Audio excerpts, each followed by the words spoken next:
kita pakai ini dulu nih. Gue udah pake. Asik. Hai Sobat Rera, selamat datang di podcast Labirin Suara, menyelami pikiran, menemukan jawaban. Bareng gue, Raisa dan Gue Reza. Selamat kenal teman-teman. jadi di podcast kita yang pertama ya, podcast yang pertama, jadi kita mau bahas nih sesuatu yang tadi yang kita udah omongin, slogan kita menyelami pikiran, terus juga Menemukan jawaban. menemukan. Oke, sebelum mulai mungkin gue mau tanya-tanya dulu kali kabar ya. Jadi perkenalkan diri mungkin buat teman-teman sama lu kesibukannya apa sih? Perkenalan diri ya, kenalin, nama gue Raisa. Di sini gue sebagai partnernya Reja podcast ya. Kabar gue itu sangat baik gitu. Jadi hari ini kan kenapa baik? Karena kan kita dijalanin podcast ya. Jadi tentang sibuk gue itu kuliah. Pasti lu juga sama dong. Nah, kenapa gue seneng banget kesini? Karena di sini itu bisa apa ya, healing kali ya. Podcast itu termasuk healing yang misal pikiran-pikiran yang ada di otak lo yang selama ini terganggu apa gimana. Jadi kalau misalnya kita podcast, jadi kita bisa ngomong-ngomong sesuatu yang pikiran lah ya. menjaga pikiran. Nah, lo sendiri gimana? Ya, kalau gue kabarnya baik alhamdulillah. Gue juga excited banget tentang topik yang kita akan bahas hari ini karena ini topik sebenarnya simpang siur sih, banyak yang salah gunakan. Benar. Terus juga kalau kesibukan gue juga sama kayak lu, gue juga kuliah dan semester 5 nih akhir semester banyak banget tugas-tugas terus persiapan UAS kayak gitu. Oke. Nah, bahasan kita hari ini apa sih? Nah, jadi teman-teman kita mau ngebahas tentang introvert versus social anxiety. Ini excited banget karena teman-teman tuh banyak banget yang kalau kalian cari di internet tuh banyak banget yang salah kaprah gitu lah ya intinya gitu. Nah, di sini kita mau ngebahas itu satu persatu teman-teman. Jadi biar gak ada yang simpang siur lah gitu. Nah, sebelum nih kita bahas yang lebih jauh tentang social anxiety sama versus introvert, kita mau ngasih gambaran dulu nih sama teman-teman. Jadi kayak gimana sih introvert itu, terus social anxiety kayak gimana? Kalau introvert itu dia tuh lebih ke kepribadian ya kan? Lu tahu sendiri. Yeah. Nah, kalau misalnya social anxiety itu seperti kayak gangguan kecemasan. Jadi mungkin bisa dibilang ada nyambungnya kali ya, tapi beda arah. Oke, sebelum kita bahas lebih lanjut, mungkin kita kan Gen Z ya. Benar. Kita paham banget sama MBTI kita. Ngomong-ngomong tentang MBTI lu apa? Kalau MBTI gue itu INFP. Sumpah sama, gue juga INFP. Iya, sama introvert kita. Ya, nah kebetulan banget nih kita sama-sama introvert dua-duanya. Mungkin kita bahas dari introvert dulu kali ya? Boleh. Nah, menurut lu tuh introvert itu apa sih? Nah, tadi yang lu bilang ya, introvert. Yang gue tahu itu, ya tadi, itu kepribadian. Jadi kepribadian yang dimana seseorang itu cenderung merasa nyaman, atau dia tuh lebih senang gitu sebenarnya. Menurut gue, sama sih kayak lo. Kalau introvert itu dia emang bisa bergaul, tapi dalam lingkup yang kecil, dan setelah itu dia butuh recharge dirinya sendiri. Kalau menurut gue sih kayak gitu sih. Iya sih benar. Jadi kayak mereka tuh bukan gak bisa ya bersosialisasi ya, bisa. Cuman mereka tuh ya gitu. Habis setelah itu mereka butuh yang namanya recharge energi. Jadi nggak jadi mereka itu mau butuh waktu ya butuh waktu untuk cari, misal abis datang nih ke suatu acara gitu, tapi dia pasti ada omongan-omongan yang tidak baik gitu, jadi mungkin dia butuh energi positif gitu kan buat ngembangin dirinya dia gitu. Nah, lu pernah gak sih ngerasain gitu atau misal lu lagi keramaian nih, kalau di acara, tadi kita kan ngomongin acara, nah lu pernah gak sih kewalahan gitu di keramaian tuh? Bisa gue pernah sih waktu itu. Jadi nih, ini yang paling sering banget gue alami. Jadi kayak kan kalau gue tuh kuliahnya online ya. Jadi ada di masa 1 minggu gue selalu offline. Itu which mean gue harus bersosialisasi sama satu kelas, bahkan teman-teman gue yang di luar kelas juga gue bersosialisasi. Dan itu tuh dari misalnya kelas gue dari pagi sampai siang itu cukup lama ya. Nah setelah pulang biasanya kadang tuh cuacanya panas banget gitu kan. Nah setelah gue pulang dari kampus, setelah pulang kuliah, itu biasanya gue ngerasa capek banget. Kayak gue pengen banget marah-marah. Pokoknya bener-bener butuh banget yang namanya recharge. Kayak gitu sih. Kalau lu sendiri ada? Ada sih gue. Jadi kayak apa namanya? Ya sama kayak lo tadi kan kita online offline ya. Nah jadi kayak gue habis ketemu sama teman-teman atau mungkin di luar teman-teman gue yang di kelas. Tadi kan yang apa namanya? Di kampus kita itu kan ada jalan yang menuju gerbang itu pasti ramai orang gitu kan. Nah itu gue setelah itu bisa kewalahan karena kan gue harus nunggu apa namanya, biasanya nunggu jemputan atau gimana itu kan pasti kita ngeliat lah banyak orang sana kemari datang pulang gitu kan. Jadi kayak gue harus recharge energi gitu.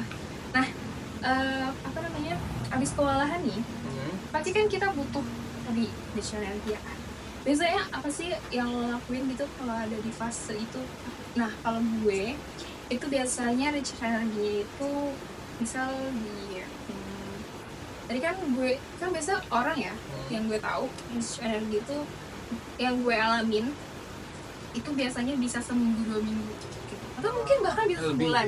Kan kita ada apa namanya liburan semester nih, liburan semester. Nah itu gue bisa seminggu 2 minggu tuh gue gak ketemu orang. Nah recharge energi gue biasanya kalau ada kegiatannya itu biasanya nonton drama sih. Nonton drama yang biasanya yang misal gue habis apa namanya, biasanya kita habis huru hara perkuliahan itu kan biasa kita ya biasa kan kita butuh yang namanya recharge kan. Nah itu gue biasanya ya itu nonton drama yang berhubungan sama gue harus ngapain setelah itu. Kan pasti habis apa liburan semester kan kita harus beraktivitas lagi kan, makanya gue cari apa ya motivasi atau acara-acara yang bikin bisa gue ketawa, atau misal setelah itu misal di drama kan biasanya ada pesan moral kan. Nah itu kita gali lah ya. Iya betul, gali. Itu nggak sih? Maksudnya recharge energi lo apa sih? Biasanya tadi gue seminggu ketemu orang, terus gue harus nonton drama kan kayak gitu. Kalau gue recharge-nya gue tuh tipikal, kalau lu kan yang seminggu 2 minggu gitu kan. Kalau gue pribadi gue tuh tipikal yang recharge energi gue kayak butuh cuma sehari 2 hari gitu doang. Gue gak butuh banyak waktu. Nah biasanya kegiatan yang gue lakukan untuk recharge energi gue, biasanya gue nonton film sama kayak lu juga. Tapi kan kalau lu yang bisa diambil petik moralnya kan, kalau gue tuh cenderung nonton film-film yang komedi. Kayak misalnya Batam, gue suka banget film itu, jangan lupa nonton. Karena dari gue nonton komedi itu gue bisa terbawa suasana, jadi kayak gue jadi seneng gitu sih. Sama paling gue dengerin musik-musik aja sih gitu. Musik yang lo suka apa sih biasanya? Aduh, gue banyak banget lagi deh, tapi gue paling suka tuh lagu pop sama indie pop gitu sih. Lu suka gak sih lagu-lagu yang apa sih yang menginspirasi gitu? Aduh, kalau ngomongin tentang musik ya, gue tuh jarang banget dengerin musik yang inspirasi. Gue cenderung dengerin lagu-lagu yang slow gitu. Iya, ya gue yang slow gitu. Terus kalau tadi film Batam ya kan, itu yang lo apa? Yang gak apa-apa nih ya kita bahas pesan moral apa gimana itu? Gimana sih pesan moral Batam itu? Ya karena kayak sebenarnya dia tuh gak ada pesan moralnya, cuma karena setelah gue nonton itu film lucu banget karena menurut gue ini film komedi? Iya, itu film komedi, jadi kayak energi gue tuh ikut seneng gitu, ikut bahagia, gue juga jadi ketawa-ketawa gitu. Jadi pesan moralnya adalah lo bahagia gitu. Benar, dari setelah gue nonton film itu gue jadi bahagia. Kalau lo? Kalau gue biasanya kalau recharge dia di drama itu gue kan kadang suka banget ya namanya nonton di TikTok. Lo pasti juga nonton di TikTok. Biasanya kan ada tuh di FYP ya kan, FYP apa, misal kita ngeliat apa, nonton apa, itu nanti keluar nih misal klip-klip dari drama-drama itu gitu, misal mereka lagi ngapain apa gimana. Terus kadang kan ada klip-klip yang gimana misal sedih-sedih gitu kan, atau misal ada pesan moral dari klip tersebut gitu. Jadi gue kadang kepo gitu sama film-film itu. Terus gue baru kemarin nonton Family by Choice. Nah itu sebenarnya gue yang drama yang Cinanya itu gue udah nonton sih, tapi gue ternyata lebih suka sama drama Korea sih, lebih karena lebih apa ya, kalau drama Cina itu ini nggak apa-apa ya kita cerita aja ya, apa drama Cina itu lebih banyak gitu, jadi gue agak kewalahan gitu tadi ya. Tapi karena kalau misalkan Family by Choice itu lebih, karena episodenya 12 doang dan itu drama Korea, jadi gue kayak lebih cepet dapet pesan moral. Jadi kayak mungkin pesan moral dari teman-teman Nabilin bicara itu pasti udah nonton Family by Choice, karena menurut gue itu sangat viral ya, itu rame banget. Iya kan, pernah dengar kan. Nah itu pesan moralnya itu lebih ke kita tuh harus yang namanya lebih sering berkomunikasi gitu sama keluarga gitu. Jadi misal kita ada masalah sama keluarga, atau mungkin yang tadi Rich Energy, kita bisa ngobrol sama keluarga ya kan. Abis misal capek nih ketemu orang banyak di luar, nah, kita harus ngobrol gitu sama keluarga atau orang terdekat. Nah dari drama tersebut ya kita harus berkomunikasi gitu sama keluarga. Jadi misal capek keluar di luar, misal ada teman-teman di sini yang kerja atau gimana, terus capek butuh teman cerita, ya teman-teman bisa cerita sama keluarga atau teman terdekat. Jadi kalau teman-teman ada masalah itu jangan pendam benar. Nah sekarang kita masuk nih ke social anxiety, ya kan? Banget yang benar-benar ini lebih kompleks kan, ya kan? Jadi karena hubungan dengan gangguan psikologis, namanya gangguan kecemasan, pasti ada hubungan dengan psikologis ya kan? Nah kalau social anxiety itu gangguan kecemasan sosial yang dimana seseorang ini merasa takut, merasa cemas secara berlebihan saat berada di situasi sosial. Biasanya mereka itu takut dihakimi atau takut salah bicara, terus takut memperlakukan diri sendiri. Terus juga biasanya mereka pernah mengalami ini, memilih untuk menyendiri karena itu satu-satunya cara untuk merasa aman. Dari yang gue tahu juga social anxiety sama introvert itu juga beda banget. Karena gue setuju kata lo kalau social anxiety itu bener-bener nggak mau yang namanya bergaul gitu. Karena di pikiran dia tuh kayak, aduh gue takut salah ngomong lagi, atau gue takut gak ditemenin lagi kayak gitu kan. Karena jujur gue gak tahu ya, ini gak boleh self diagnosis ya teman-teman. Tapi ini gue mau sharing aja, tapi gue sekali nanya pendapat lu nih. Boleh. Nah jadi gue tuh dulu sebelum masa kuliah dimulai, jadi ada anak-anak dari fakultas gue tuh kayak kumpul gitu. Nah gue terus mikir kayak, aduh gue ikut gak ya? Soalnya gue jujur di kepala gue kayak, tapi gue belum punya temen. Terus gue juga nanti gue ngobrol sama siapa kayak gitu kan. Sampai akhirnya ya udah gue mutusin kayak, yaudah oke, gue ikut karena mau cari temen juga kan. Nah dari situ tuh gue mikir kayak, oke, gue harus ikut karena gue nggak bisa yang namanya nyaman di zona nyaman gue, karena gue harus keluar. Nah tapi di situ pas gue mengikuti kegiatan itu, gue tuh bener-bener kayak gue diem deg-degan.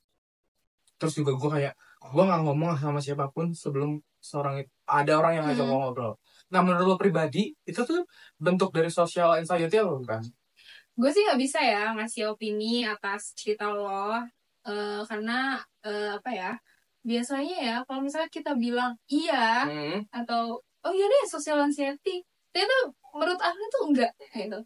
Terus misal kadang enggak, lo nggak social anxiety, ternyata iya gitu kan. Makanya kita tuh harus yang namanya periksa, apa ya namanya, konsultasi lah ya. Iya, konsultasi. Lebih baik konsultasi daripada tidak sama sekali. Makanya kayak kadang mungkin kita bisa udah kepo banget gitu, apa sih kita ngalamin kayak gini kok mirip-mirip ceritanya gitu, dan lo bisa ke konselor atau psikologi yang lebih apa ya, lebih ahli gitu. Nanti mereka misal bisa ngasih tes atau misal mereka ngasih apa ya, gambaran-gambaran, ternyata oh kamu ternyata kayak gini kayak gitu. Jadi nggak boleh ya teman-teman self diagnose gitu. Nggak boleh. Nah yang menarik nih tadi, seringkali orang nih social anxiety itu juga bisa terlihat seperti introvert ya kan? Karena mereka itu cenderung menghindari interaksi sosial, tapi alasannya beda sih ya. Nah dari sini tuh kita bisa simpulin kalau misalnya introvert sama social anxiety itu benar-benar berbeda. Kalau introvert itu dia cenderung kayak masih mau untuk bersosialisasi tapi dalam lingkup yang kecil, jadi membutuhkan recharge kayak tadi kan. Kalau social anxiety itu tuh bener-bener nggak mau sama sekali. Terus juga karena yang dipikirannya kayak, aduh gue takut, udah banyak ketakutan di kepala gitu loh, ya kan. Nih, jadi kalau misalkan ya kita punya teman yang terlihat menyendiri gitu ya, jangan langsung bilang itu lu karena nih introvert atau social anxiety gitu. Sebenarnya boleh ngomong introvert gitu, karena misal lu introvert ya, misal lu udah pernah tes itu belum sih gitu, hasilnya apa gitu. Jadi lu tes deh, coba tes MBTI itu, biar lu tahu ciri-ciri lo kayak gini kayak gitu. Itu lebih baik ya, lebih baik kita coba pahamin dulu. Boleh aja kita ngasih saran, misal kalau lu pengen tahu banget lu harus tes ini itu, kita atas pengetahuan kita boleh banget, tapi lebih baik dipahamin dulu terus apa yang mereka rasain kayak gitu sih. Gue setuju banget sama lo. Terus gue mau nanya nih tentang pendapat lo. Menurut lo bagaimana cara kita mendukung teman-teman yang punya misalnya social anxiety? Menurut lo gimana? Menurut gue ya, jadi yang pertama itu kita jangan yang namanya hakimin mereka. Kadang kan kita kayak apa namanya suka banget hakimin mereka kayak atas dasar kadang nggak sengaja gitu, tapi lebih baik dari sekarang gitu ya. Lebih baik buat teman-teman itu lebih sadar diri apa yang atas kita omongin. Jadi mungkin ada kesalahan atau salah bicara kita yang mungkin mereka merasa sakit hati kayak gimana, itu lebih ke inilah, dengerin aja apa yang mereka rasain gitu. Terus yang kedua, dukung mereka secara perlahan untuk menghadapi ketakutan mereka. Terus juga tanpa memaksa. Misal nih, apa namanya, ada kondisi di mana kita mau kumpul gitu. Nah, orang-orang yang biasa memiliki social anxiety itu kan mereka biasanya langsung nolak ya. Biasanya langsung nolak, pasti mereka nggak mau. Nah, biasanya kalau kita sebagai teman kan, udah ayo aja, udah ikut. Misalnya kita sebagai temannya dikit dekatnya dia, terus kita udah tahu kondisinya dia kayak gitu, tapi kita tetap maksa gitu, mau udah lu ikut aja ada gue biasanya gitu kan. Tapi pas di keramaian ternyata kita ninggalin, itu kan bikin dia jadi nggak percaya sama kita kan. Nah kayak gitu bentuknya, jadi nggak usah maksa. Terus juga kalau misalkan kalian ngomong ada gue, itu kalian harus temenin gitu, harus rangkul gitu, jangan yang sampai dia ngerasa ditinggalin sama kita kayak gitu sih. Terus juga misal kalau misalkan teman-teman kalian itu dari teman-teman Rera, teman-teman Nabirin bicara atau teman-teman Reja itu misal kondisinya sosial anxiety-nya udah cukup berat, udah misal dia ganggu aktivitas, sebagai teman dekat mungkin yang sering cerita sama kita dianya tersebut, itu bisa nyaranin ke tadi profesional ya, kayak konselor atau psikolog yang lebih ahli. Jadi kita nggak, misal kita udah apa ya, udah nggak tahu nih gimana caranya buat ngadepin apa namanya temennya Reja yang ngalamin kayak gitu, jadi kita lebih ke apa ya, konsultasi juga. Misal kita nemenin dia konsultasi, nah setelah itu kita konsultasi juga gimana sih kita ngadepin orang-orang yang kayak gini gitu. Nah, tips itu tuh bisa kalian terapin ke teman-teman kalian ya. Nah, selanjutnya mungkin tips tips anxiety, social anxiety tadi udah. Next mungkin tips introvert nih ya. Boleh. Menurut lu gimana cara kita bersikap kepada teman-teman yang introvert? Simpel aja sih sebenarnya ya, kayak hargain aja preferensi mereka, terus juga jangan paksa mereka untuk jadi lebih outgoing gitu. Terus juga cukup kasih ruang waktu untuk mereka recharge gitu. Jadi nggak usah yang sama ya tadi kayak social anxiety, cuman bedanya kita jangan kalau misalkan dia butuh, gak bisa nih gue pengen banget lagi di rumah, tapi kan temen lu ini apa ya, konteksnya dia pernah ngikut gitu kan, tapi ternyata dia misal acara mingguan atau bulanan kan biasanya teman-teman suka kayak gitu kan, main-main gitu kan. Nah misal temen lo bulan kemarin ikut, ternyata bulan ini nggak mau karena dia butuh namanya menyendiri gitu ya, atau mungkin ada alasan, mungkin lu udah tahu gitu ternyata dia kayak gini gitu, menyendiri, suka menyendiri, jadi lo harus lebih pengertian, jadi harus lebih apa namanya kasih ruang gitu mereka untuk recharge. Jadi bisa aja mereka besoknya ngajak lo buat main gitu kan, misal lo punya kepribadian yang gak punya pribadian yang kayak gitu, tapi ternyata lu bisa ngertiin, itu bisa lebih baik sih. Terus juga iya, mereka bisa kok tadi yang bersosialisasi tadi kan. Misal besoknya mau ngajak main gitu.